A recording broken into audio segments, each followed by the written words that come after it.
بسم الله الرحمن الرحیم. مهمترین اصل داخل برنامه‌نویسی اینه که ما یه کدی بنویسیم که بارها و بارها قابل استفاده بشه و ابتدایی ترین قدم توی انجام دادن این کار اینه که ما با توابع یا همون فانکشن ها آشنا بشیم. اینجا کدخونه است و با همدیگه می‌بینیم تکنولوژی زیبا و برنامه‌نویسی دوست داشتنی.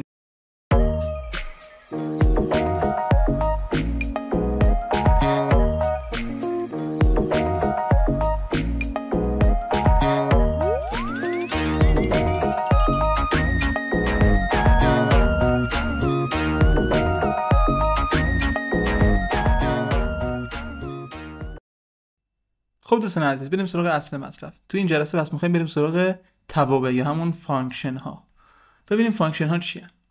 تصور کنید که شما می‌خواید یه برنامه بنویسین که مبدل دمای مثلا سلسیوس به فارنهایت باشه یا فارنهایت به سلسیوس باشه. قبل اینکه شروع کنیم پروژه رو بگم که این جلسه قبل من یک پروژه جدید ساختم دقیقاً با همون ساختار. دقت کنین اینجا هم هست. خب چه اتفاقی افتاده اینجا؟ این کد رو احتمالاً ندونین چیه. این چیه؟ جلسه قبل در موردش صحبت نکردیم. ناخودین شما می‌خواید داخل پروژه‌تون یه سری یادداشت‌ها بذارین که بعداً بهش ارجاع کردین بفهمین اونجا چیکار کردین. بدونین که خط کد چیکار کرده، حالا یک قسمتی از کدتون چیکار کرده. نیاز دارین که یادداشت بذارین. به یادداشت‌ها میگن کامنت گذاشتن. کامنت چجوری میذارن؟ 2 تا اسلش میذارن و هر متنی دلشون میخواد بنویسن.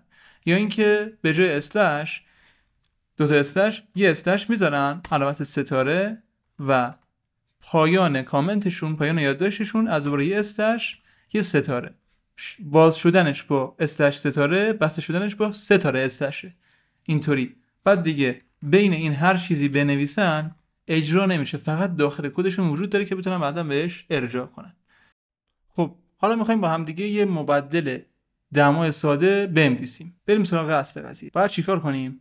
تو جلسه قبل گفتیم که متغیرش چیه. الان یه متغیر بسازیم، اسمش رو بذاریم مثلا let سل مخفف سلسیوس مساوی بشه با چی؟ به فرض مثال 77. خب چیکار میکنیم؟ میایم پایین میگیم که حالا یه دونم کانست داریم، اسمش رو میذاریم فار مساویه بشه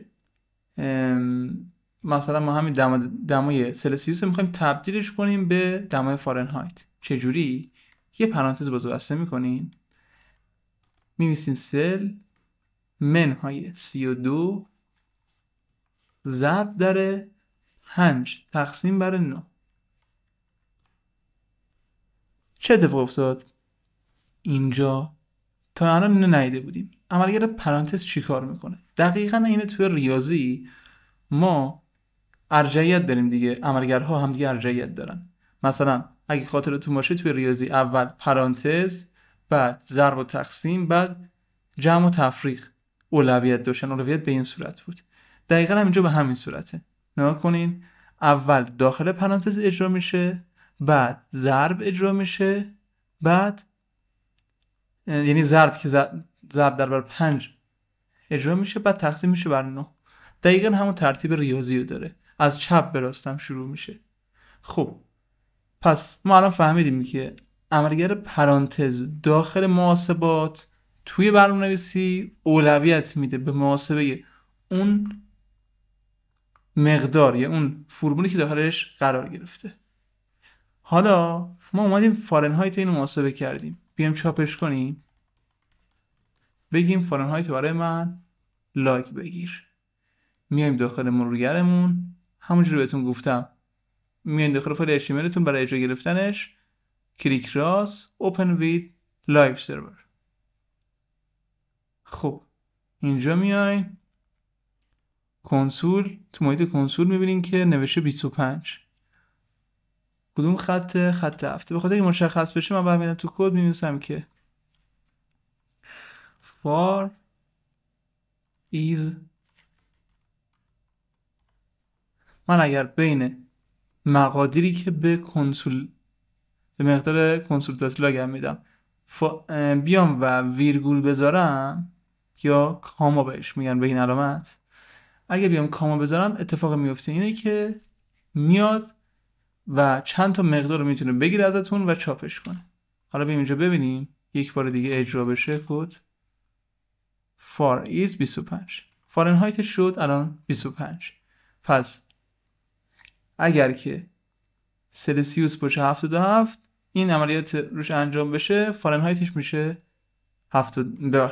25 سلسیوس باشه 77 میشه 25. خب بیایم پایین تر فکر کنین که میخواین چند مقدار سلسیوس دارین اونا رو تبدیلش میکنین به فارنهایت. خب مجبورین چیکار کنین؟ بیاین چند بار همین رو بنویسین کانست مثلا فار 2 مساویه با مثلا این دفعه خودم به جای سلسیوس میمیسم مقدارش میمیسم 12 منهای 32 ضرب در 5 تقسیم بر 9. کلیت ثابته دیگه میبینین فقط داره این مقدار عوض میشه مقدار اول این قسمت داره عوض میشه. خب چیکار کنیم که این اتفاق نیفته؟ ناکنین من هر دفعه مجبورم به خاطر اینکه مقدار رو چاپ کنم این مقدار رو به دست بیارم بیام این فرمول رو تکرار کنم. میبینین دارم کد اضافی می‌نویسم. این کار درستی نیست دیگه. آره کارمون داره انجام میشه مسئله نداره. اینجا بیایم میبینین که خب الان این یکی شد مثلا 11 ممیز 11 حالا تا آخر منفی شد مقدارش. حالا مهم نیست که چی شد ولی این روش اشتباهیه. چرا؟ اینجا اگر بیاین میبینین که بارها باید بیاین و بنویسین که هی فارنهایت مثلا 3 از دوباره این فرمول رو شروع کنیم بنوشتن. شما به خاطر انجام دادن یک کار مشخص فقط با مقادیر مختلف باید چند بار بیاین هی کدای تکراری بنویسین. این کار اشتباهه. اینجاست که تابع‌ها به دردمون میخورن. توابع میایم پایین می‌نویسیم فانکشن. توابع چجوری تعریف میکنیم؟ با کلمه کلیدی فانکشن یه فاصله میذاریم می‌نویسیم calculate far. حالا یعنی محاسبه فارنهایت معنیش این میشه. جلوش یه دونه پرانتز باز و بسته میکنیم و بعدش هم یه دونه کروشه باز و بسته میکنیم. میایم اینتر میزنیم به این شکل در بیاد کدمون. اینجا چه اتفاقی داره میفته؟ میایم یک تابع تعریف میکنیم. تابع یک بدنه ثابتیه که اسم میگیره. یعنی فکر کنین که یک کارخونه یک جایی که یه ورودی میگیره یه خروجی به ما میده، یه دستگاهی که ورودی خروجی به ما میده. دقیقاً تابع همین نقش رو داره. اینجا میخواد از ما یه ورودی بگیره بعد ما یه خروجی بده. چجوری این کار انجام میده؟ اینجایی که پرانتز گذاشتیم جای ورودی گرفتنش، این قسمت بدنشه یعنی اون عملیاتی انجام میده. پس اینجا ورودیشه یک جورایی، اینجا بدنشه و داخل همین بدنه میتونیم بگیم که کجا خروجی داشته باشه. حالا با هم دیگه میبینیم. تصور کنین حالا میخوایم اینو به عنوان یه ورودی ازش یک داده سلسیوس بگیریم، یه عدد سلسیوس رو بگیریم. اینجا من می‌نویسم سل. دارم اینجا چیکار میکنم؟ میگم به عنوان ورودی مقدار سلسیوس رو بگیر. دقیقاً دارم اینجا یک متغیر تعریف میکنم به عنوان ورودی. ولی اینجا دیگه میخوایم متغیر تعریف کنیم لازم نیست چیزی حالش بنویسیم لت یا هر چیز دیگه، فقط اسم متغیرمون رو مینویسیم. خب اسمش رو نوشتیم، حالا میخوایم محاسبه روش انجام بدیم. اینجا رو دقت کنین، من همینو میام کپی میکنم، این کدهای قبلی هم همه رو کامنت میکنم و میام پایین. ببینیم اینجا رو نوشتیم که سلسیوس منهای 32 ضرب در 59. آخرش هم میگیم که کانست فار مساوی این سمیکالون میذاریم. یه متغیر ساختم، محاسبه‌مو ریختم داخل متغیر جدیدم. حالا میخوام بگم اینو لاگش بگیر. می‌نویسم فار رو برای من چاپ کن. حالا اینجا میخوام بهتون یک نکته جدیدم یاد بدم. اول همینجوری چاپش کنیم. ببینید شما، میام داخل مرورگرم، جای صداش نزدیم. چه اتفاقی افتاد؟ اینجا که ما کد نوشتیم چرا اجرا نشد؟ پس به خاطر اینکه ما تابع رو تعریف کردیم. الان داخل حافظه این تابع وجود داره اما خب اجرا نمیشه چون که هنوز صداش نزدیم که خود به خود اجرا نمیشه یه تابع. بعد تابع رو صدا بزنیم. چجوری تابع رو صدا میزنیم؟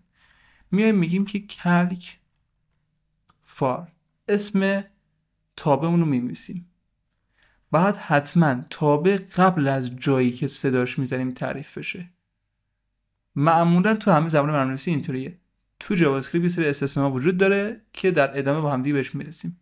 ولی در کل شما اینطوری تو تصور کنین که باید تابع قبل از جایی که صدا میزنین تعریف شده باشه. خب اومدم اینجا گفتم که کلکفر چیکارش کنم؟ ورودیش پس چی شد؟ یه پرانتز باید بسته میکنیم.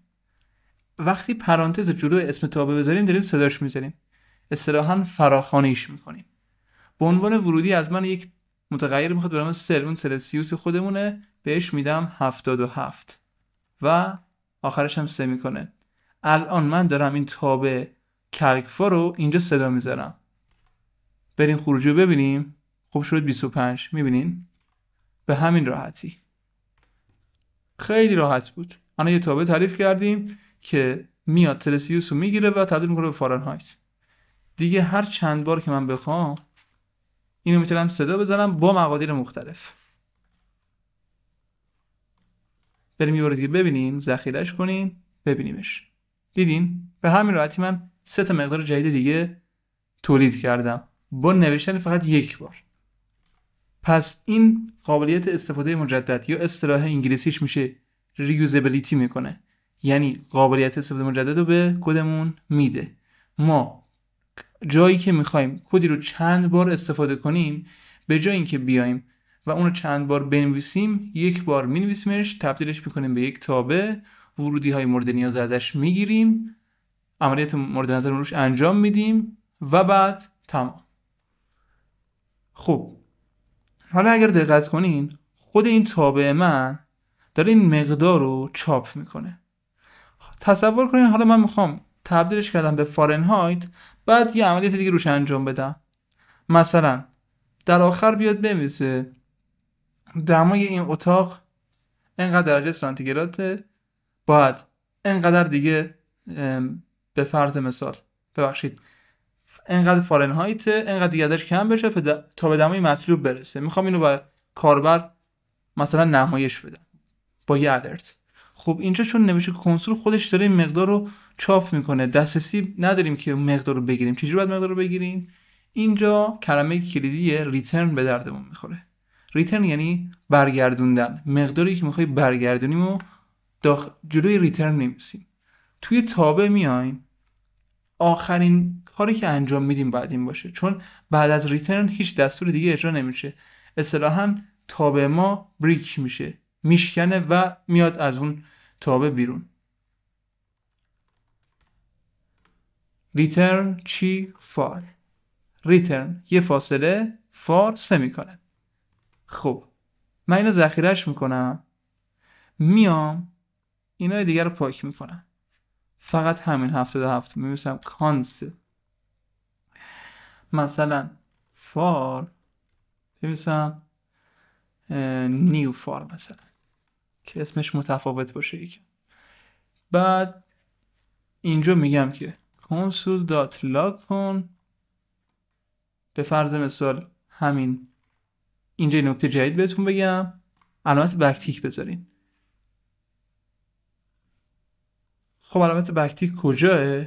کنار عدد یک رو کیبورد، اون بالا سمت چپ یه دکمه دیگه هست، اونو بزنی علامت بکتیک رو میذاره برامون. خب چی کار میکنه علامت بکتیک؟ ما میخوایم که مثلا چند تا مقدار عددی داریم یا مقادیر مختلف داریم، بریم توی یه دونه استرینگ به هم دیگه بچسبونیم. گفتیم که میتونیم علامت پلاس به اضافه به هم دیگه بچسبونیم. یه راه حل ساده تر هم داخل جاوا اسکریپت داره که کدو خانه‌تر میکنه و راحت تر هم است. خب چه جوری؟ مثلا من میخوام اینجا بنویسم که دمای این اتاق 5 درجه یا ببخشید اینقدر فارنهایت، آره اون مقداری که به وجود اومده. می‌نویسم که دمای این اتاق، حالا یه مقدار الکی فعلا میذارم 5 فارنهایت است. یه نقطه. حالا من میخوام به جای این بیام و نیو فار نشون بدم. خود عدد 5 رو انتخاب میکنم، این علامت رو به جاش میذارم. این علامت رو ببینین، ببخشید اینجا رو ببینین، نیو فار، اینجا میذارمش. میاد همین جایی که من یه علامت گذاشتم یه علامت بذارین، یه علامت دلار و کروشه باز و بسته بین اون اسم متغیرتون رو بذارین. اینجا میاد این رشته‌ای که گذاشتین و این متنتون رو اینو بهش اضافه میکنه و چاپش میکنه. ببینیم با هم چطوری شد. ببینید دمای این اتاق 25 فارنهایت است. دقیقا همون مقداری که به دست اومد. من کنسول اینجا رو برمی‌دارم که دیگه دوباره خودش چاپ نکنه. اگه دقیقاً 2 بار چاپ کرده بود، حالا دیگه 2 بار برای من چاپ نکنه، چون خودم دارم جداگانه چاپش میکنم. خب حالا میخوام تو خط بعدی بهش بگم دمای مناسب مثلا 10 درجه پایینتره، اون 10 درجه پایینتر بهش نشون بدم. چجوری؟ کنسول دات لاگ، اینجا دوره بکتیک میذارم، می‌نویسم دمای مناسب این اتاق از دوباره همون علامت چقدر؟ میگم نیو فار منهای 10. آخرش هم یه است اضافه میکنم، اینو سیوش میکنم. حالا بریم تو کدمون، نوشته که دمای اتاق 25 فارنهایت است، دمای مناسب این اتاق 15. حالا آخرش هم بنویسم فارنهایت.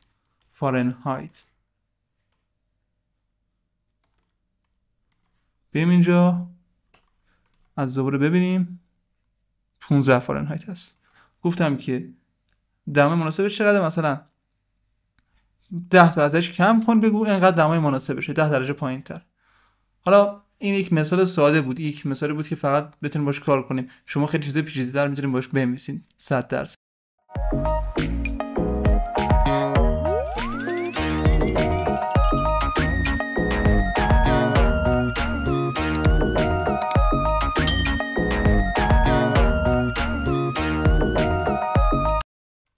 و حواستون باشه حتما اگر که میخواین یه تابع کاری انجام بده، یه مسئولیت بیشتر بهش ندین. یعنی چی؟ یعنی که شما یه اصول دیگه برنامه‌نویسی اینه که هر تابع باید فقط یک کار انجام بده، یک مسئولیت داشته باشه. این یه اصول برنامه‌نویسی مهم دیگه است. مثلا اگر داخل این اومدین میخواین چاپ انجام بدین، ایرادی نداره، چاپ انجام بدین. ولی اگه مثلا چاپتون خیلی چیز خاصیه، باز خودش میتونه یه بدنه جداگانه داشته باشه، چند خط باشه یا کار دیگه غیر از محاسبه کردن اون فارنهایت، اونو بعد بیارین یه تابع دیگه بکنینش، باز اونو داخل این صدا بزنین یا جداگانه مقادیر رو به دست بیارین، بعد داخل اون تابع دیگه تابع دیگه رو جداگانه صداش بزنین یک جای دیگه. اینطوری میتونین کدتون رو تمیزتر کنین. حالا من به خاطر اینکه متوجه بشین همین 2 تا خط رو تبدیلش میکنم به یه تابع دیگه. می‌نویسم فانکشن، ببخشید، فانکشن my print، بعد به عنوان ورودی هم ازش دمای یک دما رو میگیرم. حالا اینجا می‌نویسم تمپ مخفف همون تمپرچر داخل انگلیسی معنای دما. خب میگیم console.log. حالا اینجا ما گفتیم نیو فار، به جای نیو فار می‌نویسیم تمپ. اینو برش میارم، نه بذاریم همینجا باشه، اینو بیارم جلو. حالا چیکار میکنیم؟ میایم پایین، می‌نویسیم که my print new فار رو صدا بزن. با نیوفار این مقدار رو بهم نشون بده. دیگه باز این قسمت رو اومدم جداگانه کردم، چون بدنه جداگانه داریم. من چند بار اینو صدا بزنم. خب اینو یک تابع جداش میکنم، باز بعد چاپش میکنم. حالا بیایم اینجا، میبینین که بازم همون نتیجه رو بهم داده. اگر من مثلا یک دمای دیگه هم حساب کنم، به فرض مثال 14 و بعد از دوباره مای پرینت هم بگم با مقدار جدید نشونش بده. ببینین نوشت که حالا مثلا دمای این اتاق منفی 10 فارنهایت هست، دمای مناسب منفی 20 فارنهایت هست. خب به همین راحتی من بودم دو تا تابع خیلی راحت ساختم. میبینین خیلی کار خاصی نداشت. یه نکته دیگه موند، فقط اینه که شما میتونین به عنوان ورودی چند ورودی بگیرین از داخل تابعتون. چطوری؟ مثلا من میخوام مای پرینتم یه شرطی بزنم باش، میگم مثلا یک ورودی دیگه هم بگیر، به جای فارنهایت مثلا بنویسه FR بنویسه. اینجا میگم که لنگویج چی باشه؟ مقدار پیش‌فرض بهش میدم. شما میتونید به ورودی هاتون مقدار پیش‌فرض بدین. مساوی FA، یعنی همون فارسی رو بنویسیم همون FA باشه بهتر. میگم اگر که لنگ بود، لنگ مساوی بود با FA، تو بیا و برای من این کار رو انجام بده. اگر که نبود، بیا و برای من همین دو تا خط من از ازش کپی میگیرم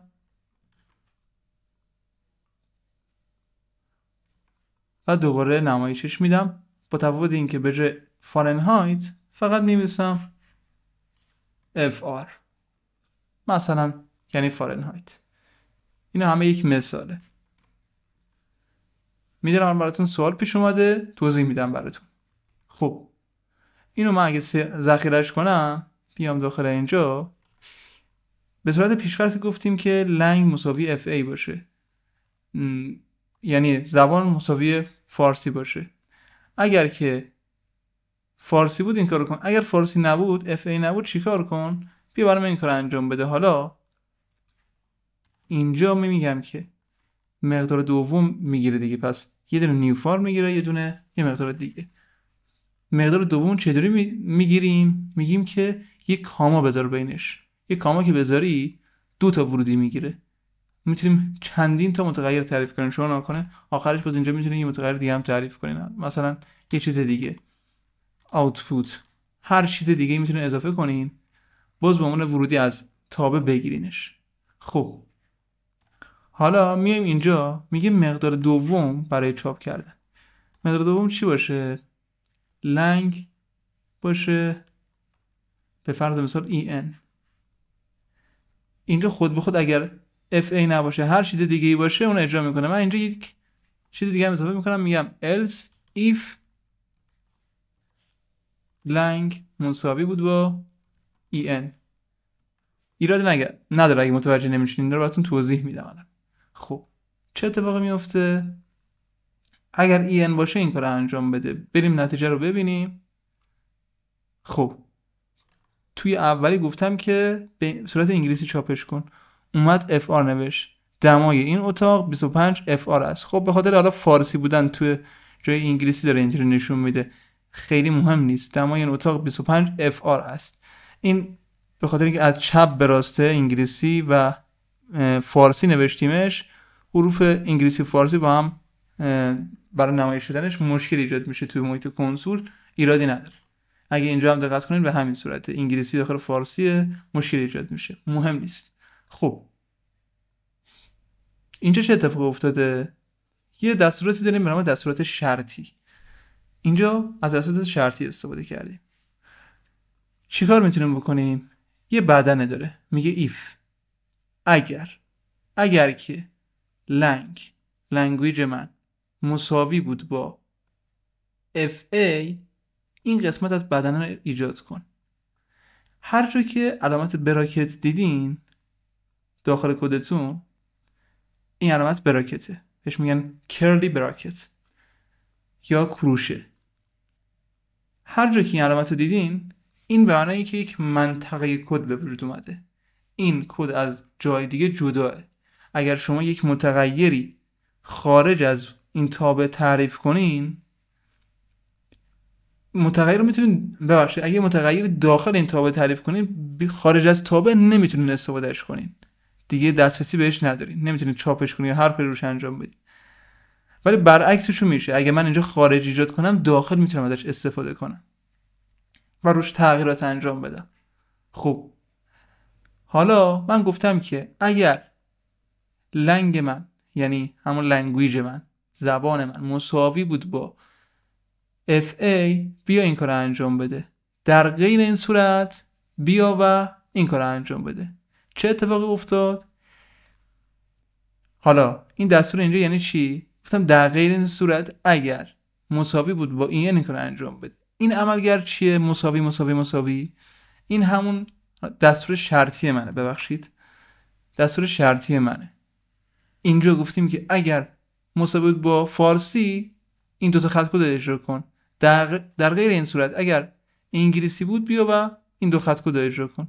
به همین راحتی من تونستم یه سری از کد رو اجرا کنم، یه سریشو اجرا نکنم و یکی از مهمترین دستورات برنامه‌نویسی هم هست. باز در مورد همین مناطق کد تو جلسات بعدی بیشتر صحبت می‌کنیم، عمیق‌تر، که ببینیم اینا چی ان دقیقاً. خب بچه‌ها، این جلسه هم تموم شد. امیدوارم خوشتون اومده باشه. در مورد دستورات شرطی بیشتر صحبت می‌کنیم، جزئی‌تر توضیح میدیم که دقیقاً اینا چی کار می‌کنن. خواستیم فقط یک مثال بزنیم که شما بیشتر دستتون بیاد، که میتونین به عنوان ورودی چند ورودی بگیرین، چند عملیات مختلف انجام بدین و آخر یه چیزی رو نمایش بدین. امیدوارم خوشتون اومده باشه. تا جلسه بعدی، خدا نگهدار.